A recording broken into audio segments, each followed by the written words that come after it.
الرحمن الرحیم شب قدر میډیا سنټر ګرانو کتونکو السلام علیکم کتونکو دا وخت زه په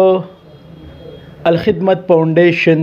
کوم اپس چې د معصوم خان مارکیټ کې هلته کې موجود یم د اپس تا اوس د ضلع چرسدي الخدمت فاونډیشن صدر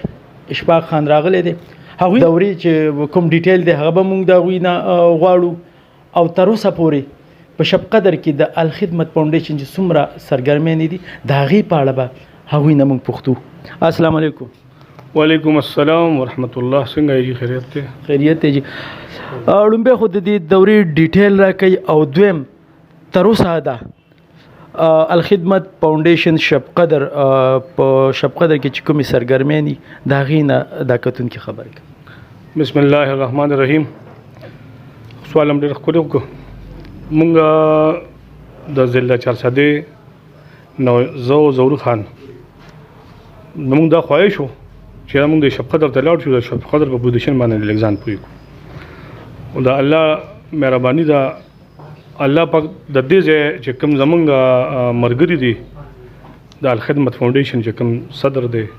هغوی دلته یو ډېر بهترین ښکلی کار روان کړی دی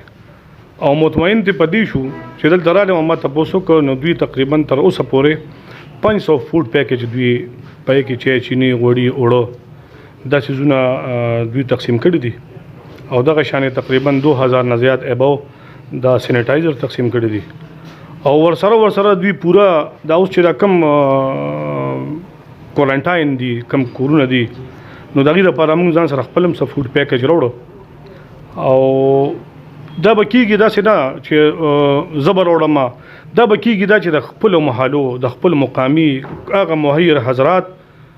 چې وس واله دي نو د دې بېوسو خلکو دی امداد وکړي چې څونه وزداره خلک دي دا د هغې باندې امتحان دی او چې دا پچا باندې دا کرایسس دي کم خلک چې مزدورکار طبقه ده خصوصا ترکان شو، لیبر شو، دوار شو،